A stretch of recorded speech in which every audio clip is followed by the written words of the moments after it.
Mary Bell, 1968. So in 1968 in Newcastle, England, a time when the Beatles were ruling the charts and bell-bottom jeans were all the rage, a 10-year-old girl named Mary was in the quiet suburb of Scotswood, brewing something very sinister. Apparently, trouble doesn't just come in three, but also comes in pigtails.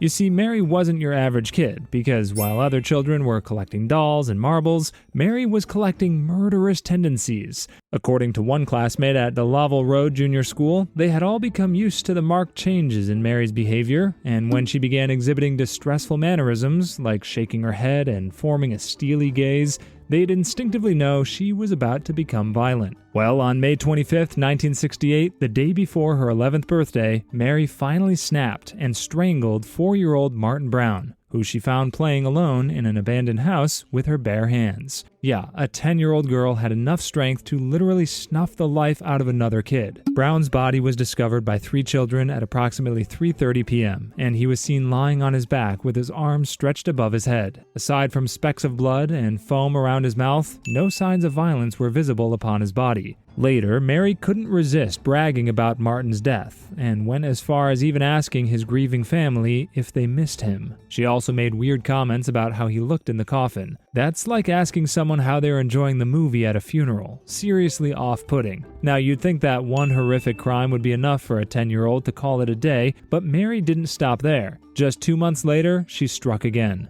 Along with her friend Norma, Mary lured a 3-year-old boy named Brian Howe to a secluded area. This time, the crime was even more disturbing because Mary not only strangled Brian, but also mutilated his body, carving an M into his stomach. The police were baffled at the brutality of this crime and honestly didn't have any leads, so they just decided to interview everyone. Well, when it got to Mary's turn, she described Brian's injuries to police before they were public knowledge, and that was exactly when the police realized that they were actually talking to the culprit. When she was finally arrested, Mary acted like it was no big deal, claiming she just liked hurting people. She was tried and convicted of manslaughter instead of murder, as the court deemed her incapable of fully understanding her actions. That's legal jargon for she's messed up, but she's still a kid. Diagnosed with a psychopathic personality disorder, Mary was sentenced to a special type of custody and released at age 23 with a new identity. John Venables and Robert Thompson, 1993. You see, John and Robert were no angels. These 10-year-old boys were serious troublemakers,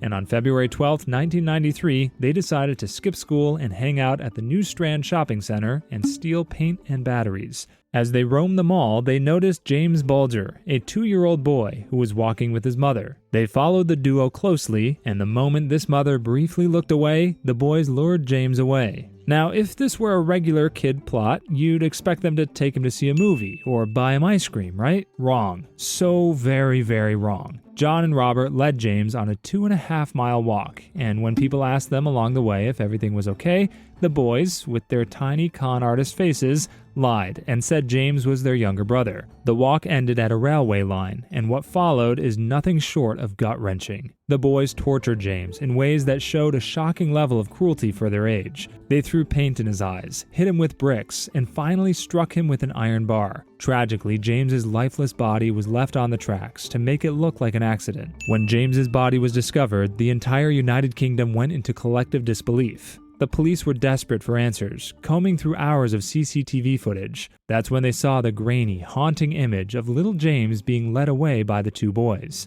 Now, when John and Robert were arrested, their age wasn't the only shocking detail. The police found that the boys had planned the crime, attempting to kidnap another child earlier that day, but failing. It was like their first evil internship didn't work out, so they tried again. Well, the trial of the boys was a media circus, as people couldn't wrap their heads around it. The boys were found guilty and became the youngest convicted murderers in modern British history. They were sentenced to be detained at Her Majesty's pleasure, which is a fancy way of saying, we'll figure out when to let you out. Eventually, they were released in 2001 under new identities, sparking heated debates about whether they deserved a second chance. Lionel Tate, 1999. So on a very fine morning in 1999 Florida, a 12-year-old boy named Lionel Tate is at home with his baby sister, a sweet little 6-year-old girl named Tiffany Eunuch. And Lionel, full of boundless energy, decides it's time to show off his favorite moves from wrestling. Apparently, Lionel was a huge fan of professional wrestling. You know, the kind where wrestlers pretend to throw each other off the top ropes while shouting, "Can you smell what The Rock is cooking?"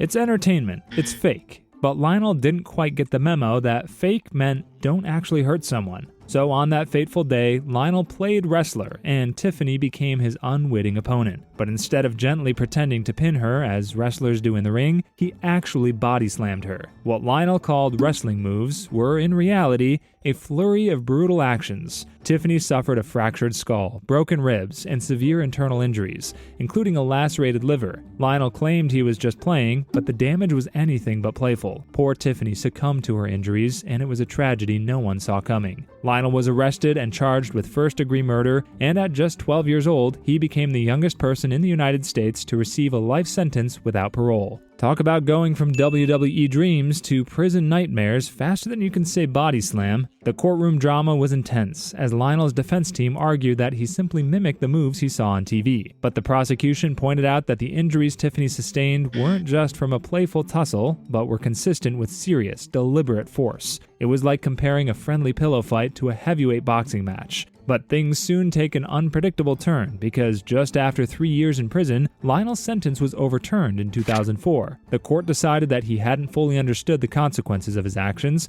or the severity of his trial. In other words, they figured a 12-year-old couldn't grasp the gravity of a life sentence. Now, even though he had been released on probation, he was later re-arrested for violating the terms of his release. Eric Smith, 1993. In 1993, in Savona, New York, 13-year-old Eric Smith, a freckled-faced, red-haired kid with glasses so thick they could probably see into next week, was sick and tired of being bullied. His classmates called him names like Fire Truck Head and Bozo, which is downright mean and not very creative if we're being honest. And since he was the kind of kid who seemed to bottle up all his frustrations, nobody really knew just how frustrated he was. I mean, bottled emotions are a bit like shaken up soda cans that can eventually explode. Well, one sunny afternoon in August, 4-year-old Derek Roby was on his way to a summer camp about a block away, and his mom decided to let him walk alone, something unthinkable today, but normal back then. Unfortunately, Derek crossed paths with Eric, and things took a dark turn. Eric lured Derek into the woods, where he attacked the little boy in a fit of rage. He strangled him, hit him with a rock, and even mutilated him. It's a heartbreaking crime, made even more unsettling because Eric had no clear motive beyond pent-up anger and frustration. He later admitted that he wanted to take out his rage on someone vulnerable, and poor Derek became his target. When Derek's body was found, the community was devastated, and police scrambled for answers.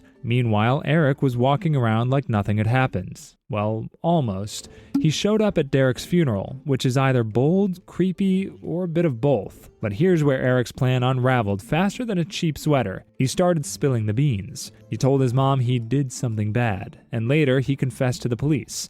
Not exactly the world's best poker face. It turns out that Eric wanted to talk about it so badly that you'd think he was auditioning for a true crime documentary. Eric was tried as an adult despite being only 13, and when he walked into court, his boyish looks and red hair made it hard for people to believe he could commit such a horrific crime. However, his chilling confession sealed the deal, and the jury found him guilty of second-degree murder. He was sentenced to 9 years to life in prison, which might sound short for such a brutal crime, but life had other plans for Eric. You see, he kept being denied parole because the board felt he still wasn't ready to rejoin society, but was finally released in 2022 after serving 28 years. Brenda Spencer, 1979. Brenda wasn't your typical teenager, though she had the moody teen look nailed.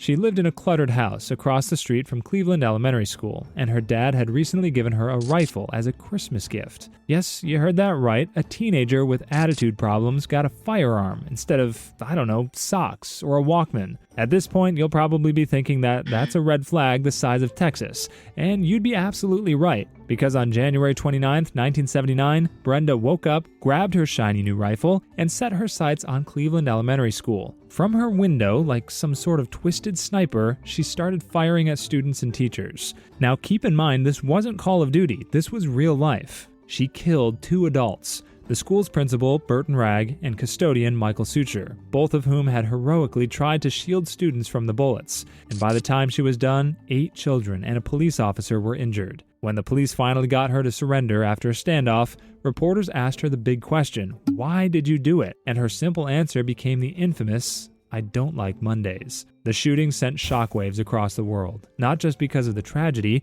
but also because of how nonchalant Brenda was. She showed no remorse, didn't apologize, and seemed utterly detached from reality. She was charged as an adult and received a sentence of 25 years to life. And as of today, she's been denied parole multiple times, probably because nobody trusts a Monday hater with freedom. Jesse Pomeroy, 1870s.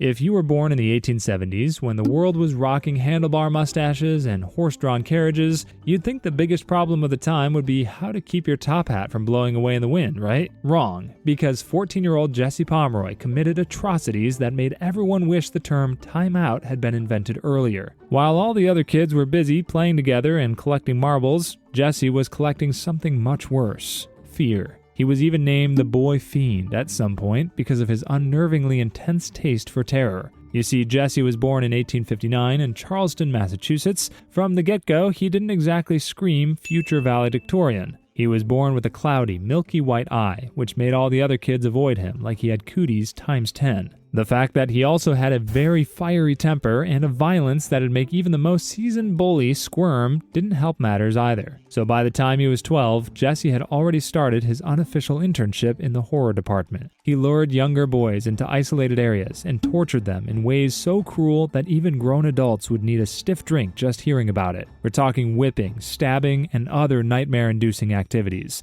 And no, he wasn't practicing to be a pirate, he was just plain scary. But soon after, torturing kids wasn't enough for Jesse anymore, so he started murdering them. His first known victim was a 10-year-old girl named Katie Curran, who disappeared after going to Jesse's family's tailor shop. Unsurprisingly, Jesse had killed her and stuffed her body in the basement. However, this wasn't enough for him. He killed a 4-year-old boy named Horace Millen. Thankfully, Jesse wasn't exactly a criminal mastermind. After killing Horace Millen, his bloody fingerprints were found near the scene of the crime. When authorities searched Jesse's house, they discovered Katie Curran's body. It was like he didn't even try to hide it. Jesse was arrested and convicted, becoming the youngest person in Massachusetts history to be sentenced to life in prison. They initially considered hanging him, but even in the 1870s, people thought maybe hanging a teenager is a little much. Instead, they threw him in solitary confinement, and that was where Jesse spent the next 41 years.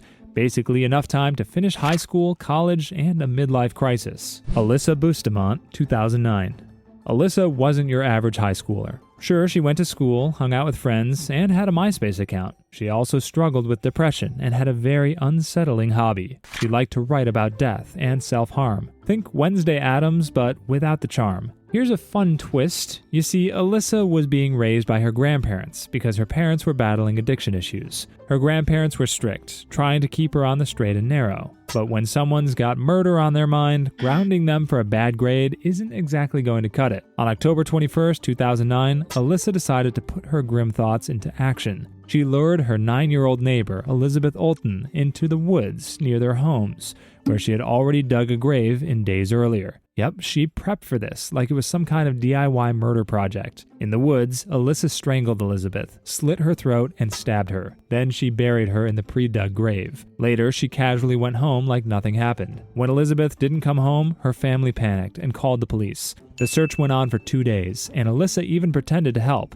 acting concerned like she wasn't the one responsible. Meanwhile, in her diary, she wrote, "I just effing killed someone. It was amazing." As soon as you get over the, "oh my god, I can't do this" feeling, it's pretty enjoyable. First of all, enjoyable? She was reviewing murder like it's a theme park ride. While the police eventually found Elizabeth's body, Alyssa's diary and other evidence pointed straight to her. During interrogation, she admitted to the crime, saying she did it just to see what it felt like. Needless to say, she was tried and sentenced to prison without possibility of a parole. Graham Young, 1960s. So in England during the 1960s, tea time was something nobody missed. But in a quiet household somewhere in town, tea time wasn't a relaxing activity, but was downright deadly because a 14-year-old kid, Graham Young, decided to turn tea time into crime time. If you thought tea was supposed to calm your nerves, Graham's blends would make you question everything. Forget sugar cubes, this guy was stirring poison into every cup. You see, Graham was studying toxicology, the science of poisons, but instead of doing it for science fairs, he was doing it for his twisted hobby of poisoning people. He didn't just read books about poison, he devoured them like they were his favorite snacks. and his favorite poison wasn't some run-of-the-mill toxin, but thallium, a chemical so nasty it could kill you faster than your Wi-Fi disconnecting during a movie. And if that wasn't scary enough, he started his experiments with the people who loved him most. His sister started losing her hair, his stepmother got violently sick, and his dad's health was also deteriorating rapidly. Graham wasn't subtle either. At one point, he told a teacher he wanted to test poisons on humans someday, yet somehow, no one suspected him. Anyways, Graham's stepmom died, and soon the father followed suit. Eventually, doctors started piecing things together. When the family's symptoms were too bizarre to ignore, they tested for poisons. Authorities found Graham's secret stash of chemicals and a notebook where he'd written about his experiments like he was keeping a science diary. When Graham was arrested, he didn't deny it. In fact, he was so proud of his work that he practically gave a lecture on poisons to the police, and even corrected their misconceptions, like some evil science teacher. Graham was sent to a mental institution where doctors tried to figure out what made him tick. But here's the thing about Graham, he was too smart for his own good. Even in confinement, he managed to poison fellow inmates and staff. But he was still released because apparently someone thought that was a good idea. He went right back to poisoning people. His coworkers started getting sick, and surprise, surprise, it was Graham again. He was finally caught for good and sentenced to life in prison, where he died in 1990.